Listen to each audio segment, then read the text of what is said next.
오늘 본문을 보면 하나님이 아브라함이 99세가 되었을 때 찾아오시죠. 그리고는 너는 내 앞에서 행하여 완전하라 라는 말씀을 하십니다. 우리의 질문은 이겁니다. 왜 하나님께서 아브라함을 찾아오시는데 99세가 되어서야 찾아오셨을까 하는 것입니다. 하나님은 75세 때 하나님이 아브라함을 찾아오신 적이 있어요. 그리고 아브라함에게 처음으로 뭐라고 약속을 하냐면 내가 너에게 자식을 줄 거다. 그리고 너희 자식이 셀 수 없이 많아질 거다라고 약속을 주셨습니다. 그런데 하나님은 그렇게 약속하시고 나서 다시 99세 때 나타나셔서 다시 한번 이 약속을 재확인시켜 주십니다. 그리고 우리가 아는 것처럼 이 아브라함이 이삭을 몇 살에 낳을까요? 100세. 1년 뒤에 100세에 낳습니다. 우리의 질문은 이거죠.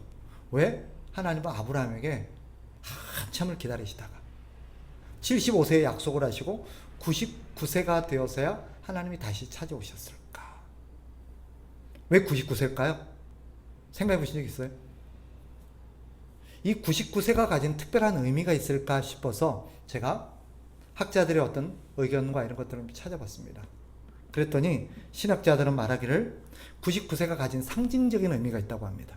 그게 뭐냐면 99세는 인간이 더 이상 아이를 낳을 수 없는, 인간의 힘으로는 더 이상 아이를 낳을 수 없는 그런 존재임을 상징하는 숫자라고 말합니다. 아무리 노력해도, 아무리 인간이 애를 써도 더 이상은 불가능한, 그것이 99세가 갖고 있는 의미다라고 말합니다. 즉 인간의 기대와 소망이 끊어진 나이라는 거죠. 사람으로서는 더 이상 해볼 수 있는 게 아무것도 없는 절망 상태에 있음을 보여주는 나이가 99세다라는 것이죠. 그때 하나님이 아브라함에 나타나셔서 뭐라고 말하냐면 나는 전능한 하나님이다라고 말씀하세요. 인간의 소망이 끊어진 자리에서 더 이상 인간이 아무것도 할 수 없는 그 자리에서 비로소 하나님이 나타나셔가지고 뭐라고 말씀하십니까? 나는 전능한 하나님이다 라고 말씀하십니다. 우리는 이것을 통해서 하나님의 의도가 무엇이었는가를 유추해 볼 수 있습니다. 왜 하나님께서는 한참을 기다리시다가 아브라함이 99세가 되었을 때 나타나셔가지고 우리 인간적인 생각으로 봤을 때는 좀 일찍 오시지, 자식을 줄 것 같으면 좀 빨리 주시지, 왜 이렇게 더 이상 우리가 이제는 지쳐서 어떤 것도 기대할 수 없는 이 나이가 되어서야 비로소 하나님이 나타나셨을까? 그리고 다시금 하나님이 나는 전능한 하나님이다라고 말씀하실까? 이것은 이런 의미입니다. 즉 99세가 갖는 의미가 뭐라고 그랬어요? 인간의 소망이 끊어진 나이, 인간이 더 이상 할 수 있는 것이 아무것도 없는 그런 상태를 말한다 그랬죠. 그때 하나님이 나타나셔서 나는 전능한 하나님이다 라고 말씀하시는 의미는 무엇입니까? 이제 너가 할 수 있는 건 아무것도 없겠지? 너는 더 이상 네가 할 수 있는 게 아무것도 없지. 나는 전능한 하나님이다 라는 말은 뭐예요? 지금부터 내가 한다는 거예요. 이제는 내가 한다는 거예요. 너는 불가능할지라도 나는 가능하다라는 선언이십니다. 또 네가 아니라 지금부터 네가 아이를 낳게 되고 아이를 갖게 되는 것은 네가 한 것이 아니라 누가 한 거다? 내가 한 거다. 내가 너에게 아이를 갖게 한 거다. 이건 절대 네 힘으로 된 것이 아니다라는 것을 일깨워주는 의미라고 볼 수 있습니다. 우리가 아는 것처럼 아브라함은 하나님이 아이를 준다 그랬는데, 자식을 분명히 주겠다 그랬는데, 그래도 세월이 흘러가도 10년이 넘도록 소식이 없자 아브라함이 스스로 내가 어떻게 해봐야겠다 하고 아브라함이 찾은 방식이 있었어요. 그게 뭐예요? 하갈이었죠. 사레의, 자기 아내인 사레의 첩이 아니죠. 종이죠. 노예를 자기 첩으로 해서 사레를 통해서는 틀렸다. 그러니까 이 젊은 이 여종을 통해서 아이를 낳아봐야겠다 생각하고 그 여종을 통해서 아이를 낳으려고 시도했습니다. 그 사이에서 누가 태어나죠? 이스마엘이라는 아이가 태어납니다. 그런데 하나님이 뭐라고 말씀하세요? 얘가 아니라는 거예요. 얘가 아니라고 말합니다. 내가 너에게 주겠다고 하는 걔가 아니야. 나는 누구를 통해서 주냐면 너와 사례를 통해서 줄 거야. 내가 너에게 줄 애는 다른 사람이 아니라 너의 아내인 사례를 통해서 너에게 주려고 했어 라고 말합니다. 그런데 아브라함은 자기 힘으로 뭔가를 해보려고 했죠. 근데 하나님이 아니라고 말씀하십니다. 그건 하나님이 원하는 열매가 아니라고 말해요. 우리는 뭔가를 했어. 하나님 자식을 낳았어요. 이 자식을 통해서 하나님 뭔가를 해보려고 합니다. 그때 내가 원하는 거 아니야. 우리는 자꾸 신앙생활을 하면서 아브라함과 똑같은 방식을 취하려고 할 때가 있어요. 그죠? 하나님의 방법이 아니라 하나님의 때를 기다리는 게 아니라 내 생각과 내 방법으로 뭔가를 자꾸 하려고 그래요. 그런데 하나님은 그걸 기뻐하지 않으십니다. 그건 내가 원하는 게 아니야. 그래서 마치 예를 들면 뭐가 같으세요? 하나님, 우리가 예배당을 지어야 되고 또 하나님을 위해서 우리가 여러 가지 사역들을 해야 되고 구제도 해야 되고 우리가 하나님이 원하시는 어떤 교회로서 좋은 일들을 많이 하고 싶은데 돈이 필요해요. 돈이 한 10억 정도 있어야 될 것 같아요. 근데 하나님 앞에 그래서 하나님 10억만 주세요. 기도를 해요. 하나님이 안 주시는 거예요. 1년이 가고 2년이 가고 5년이 가고 10년이 간데도 하나님 돈을 안 주시는 거예요. 그러면 하나님이 안 주시니까 우리가 한번 방법을 찾아봐야겠다 하고, 여러분 만약에 교회가 막 도박을 한다거나 아니면 어떤 다른 방법으로 해가지고 돈을 어떻게 벌었다고 쳐요. 그래갖고 한 10억을 벌었다고 칩시다. 이야 10억 벌었어요. 이거 가지고 이제 하나님 일도 하고 막 이것저것 하면 되겠다. 그럼 하나님 기뻐하실까요? 안 기뻐한다는 거예요. 하나님 그런 방법을 원하지 않는다는 거예요. 하나님의 일은 하나님의 방법대로 하나님이 원하시는 뜻대로 해야 된다는 것을 이 아브라함을 통해서 또 보여주시는 거예요. 근데 우리가 아브라함과 같은 실수를 할 때가 많다는 거죠. 그래서 하나님이 왜 99세 때까지 하나님께서 아브라함을 찾아오지 아니하시고 기다리신 걸까요? 이것은 오늘 중요한 우리에게 교훈 한 가지를 줍니다. 하나님의 일은 하나님께서 이루신다는 거예요. 아브라함에게 자식을 주겠다고 한 것은 누가 하신 약속이에요? 하나님이 하신 약속이에요. 내가 너에게 자식을 줄 거야. 그러면 아브라함이 필요한 건 뭐예요? 그 약속을 믿고 기다리면서 하나님께서 나에게 맡기신 일들을 하는 거예요. 그런데 아브라함은 하나님의 약속을 믿고 기다리면서 그냥 자기가 지금 할 수 있는 일을 하면서 하나님을 섬기면 될 텐데 그런 일은 다 차치하고서 오직 어디에만 골몰하고 있어요? 어떻게 하면 자식을 낳을까? 어떻게 하면 자식이 생길까? 그것만 골몰하고 있어요. 하나님이 원하시는 건 뭐예요? 그 자식은 하나님이 주시는 거예요. 그런데 하나님이 오랫도록 기다리신 이유가 뭐예요? 나중에 자식을 주셨을 때 하나님이 하셨다는 것을 깨닫게 하기 위함이에요. 99세의 아브라함에게 하나님 말씀하시죠. 너는 내 앞에서 행하여 완전하라. 나는 전능한 하나님이다. 그러면서 뭐라고 말씀하세요? 너는 내 앞에서 행하여 완전하라 라고 말합니다. 여기서 완전해라 이 말은 도덕적으로 완벽한 삶을 살아라 그런 뜻이 아니에요. 너는 내 앞에서 완전해라 이 말은 무슨 뜻이냐면 너는 온전히 하나님이 내 말을 믿어라 라는 뜻입니다. 네가 하는 게 아니라 내가 한다는 거예요. 나를 믿어라. 나의 전능함과 내가 얼마나 신실한 존재인지 나를 믿어라 라는 것을 우리에게 말합니다. 너는 할 수 없을지라도 나는 할 수 있다라는 거죠.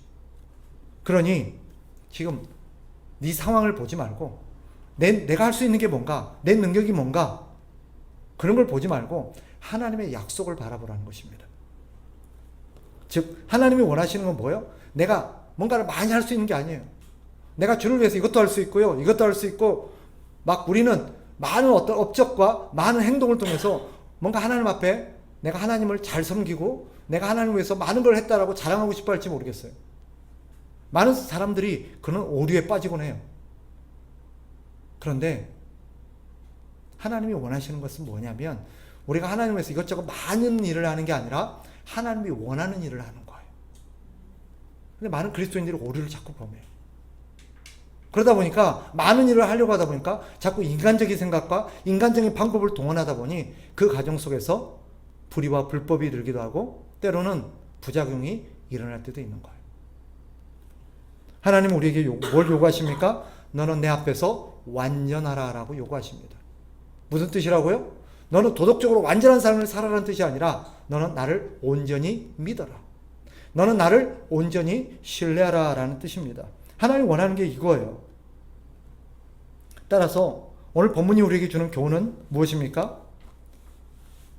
우리는 자꾸 하나님의 약속을 믿고 하나님을 기다리기보다 우리가 뭔가를 하려고 하는 그런 경향이 많다는 것을 다시 한번 돌아봐야 합니다. 이건 교회에게 주는 말씀이기도 하죠. 우리 교회를 한번 돌아봅시다. 우리는 주를 위해서 교회가 해야 될 일이 있다고 우리는 분명히 알고 있습니다. 그죠? 교회가 해야 될 일이 있어요. 교회가 해야 될 일은 무엇입니까? 교회가 해야 될 일이 분명히 있어요. 하나님께서 우리에게 말씀하신 게 있어요. 뭐냐면 너희는 기도해라. 너희는 예배해라. 너희는 전도해라. 너희는 구제해라. 이런 말씀을 하셨어요. 그러면 교회는 뭘 해야 됩니까? 하나 모여서 기도해야 되죠. 그죠? 예배해야 합니다. 구제도 해야 되고 전도해야 됩니다. 근데 저를 보세요. 하나님께서 우리에게 너는 교회로서 이것을 해라라고 우리에게 분명히 명백하게 요구하신 게 있어요. 예배해라, 기도해라, 그 다음에 구제해라, 전도해라. 우리에게 명백하게 말씀하신 게 있어요.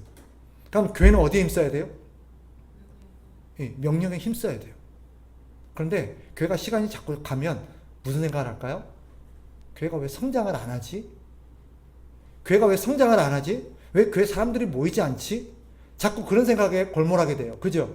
그러면 교회가 그때부터 뭘 자꾸 신경을 쓸까요? 어떻게 하면 사람들이 많이 모이게 할 수 있을까? 어떻게 하면 사람들이 여기 많이 모여서 사람들이 여기 많이 다니게 할 수 있을까? 거기에 골몰하게 되는 거예요.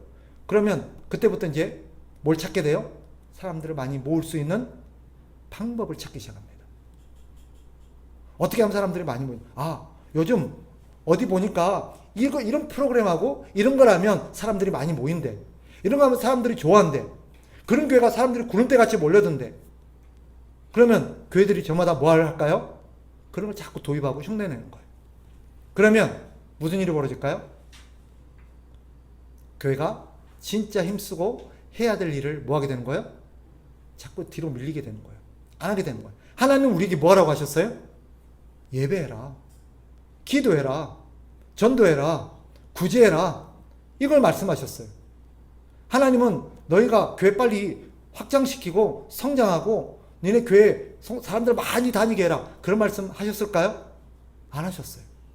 근데 우리는 자꾸 이런 걸 통해서 하나님 우리에게 요구하시고 하나님 우리에게 하라고 한 일에 힘쓰기보다는 자꾸 우리가 하나님을 위해서 뭔가 성과와 하나님을 위해서 자꾸 뭔가를 우리 힘으로 이루어내서 하나님께 자꾸 뭔가를 드리려고 해요.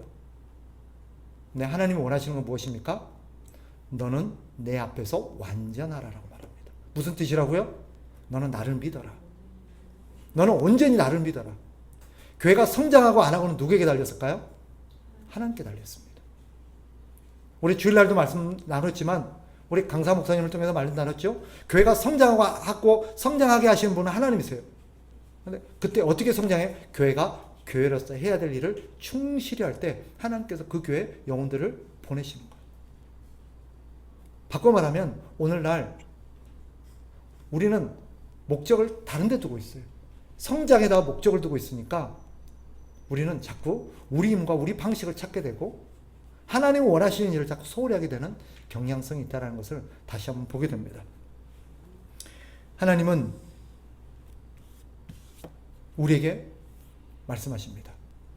너는 나를 믿어라는 거예요. 나는 전능한 하나님이다. 나는 전능한 하나님이다.